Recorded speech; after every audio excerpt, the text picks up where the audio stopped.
The Russia-Ukraine war is not only far from being over, it is also expanding in ways which could have significant implications for the entire world.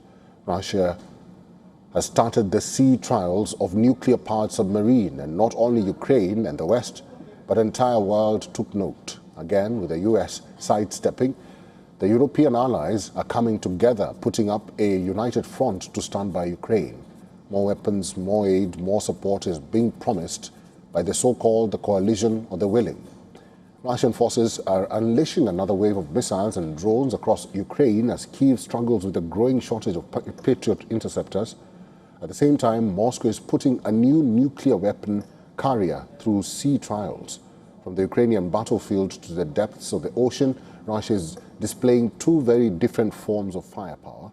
The night sky over Ukraine lit up again. In the latest assault, Russia launched around 150 drones along with an Iskander-M ballistic missile and an Kh-31P air-to-surface missile. Ukraine says its air defenses destroyed or even jammed 124 drones, but strikes were recorded at 17 locations.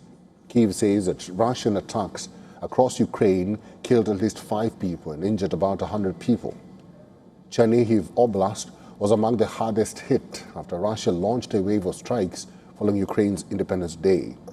Russian military claims that it has destroyed a drone crew of the Ukrainian military. The Russian Ministry of Defense also claims that it has eliminated about 1,000 Ukrainian troops. These claims are made by both Kyiv and Moscow on a daily basis, and it is hard to verify the facts in the fog of the war. Now, one missile used in the latest assault is raising concerns. According to the Ukrainian military, Russian forces fired the Iskander. It is a dual-capable missile system that can carry either conventional or nuclear warheads. There is no indication that a nuclear warhead was used in this attack. Iskander missile system travels at hypersonic speeds between Mach 6 to Mach 7. That's around 7,500 to 9,300 kilometers per hour. During its terminal phase, as it dives towards a target, it can accelerate up to Mach 7.3 or Mach 8. The Russian Ministry of Defense released these images, which claim to show the destruction of an Ukrainian Flamingo long-range cruise missile launch site. This comes at a time when Ukraine is under intense pressure to stop such ballistic threats. Patriot interceptors remain in short supply. Kyiv is again asking Western allies for more systems as Russia keeps combining ballistic missiles, cruise missiles, and huge drone waves. President Zelensky once again warned that Russia could escalate the conflict later this year by mobilizing some 300,000 additional troops after parliamentary elections in September. Now, the so-called coalition of the willing, a group of countries backing Ukraine, has promised to come to the aid of Kyiv.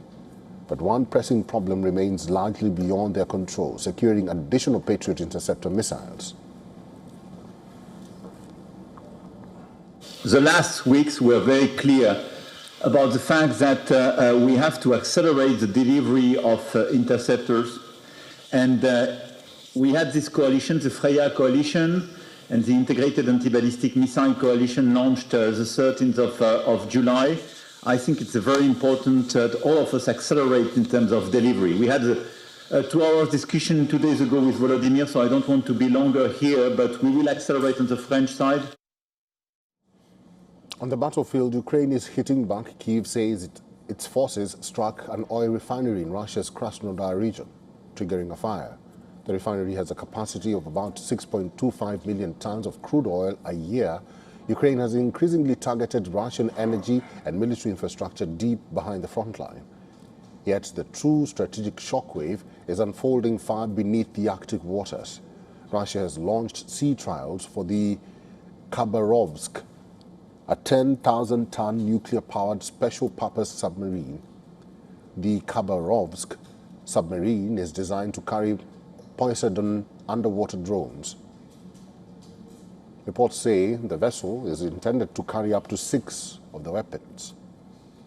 Poseidon is much heavier than usual torpedoes, so special tubes were installed in the new submarine.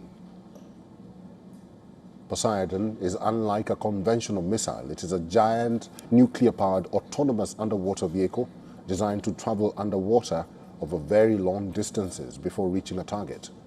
It is intended to carry a nuclear warhead and attack coastal or naval targets. Poseidon is claimed to be capable of generating devastating radioactive contamination and tsunami-like effects. The Khabarovsk trials and the continuous use of nuclear-capable and hypersonic missiles sends a strong message to Russia's adversaries. They show Russia continuing to develop strategic weapons designed to complicate enemy defenses. Above Ukraine, missiles and drones are testing air defenses. Below the ocean, Poseidon is testing the limits of strategic deterrence. Two battlefields, one message from Moscow. Russia is expanding the ways it can threaten an adversary.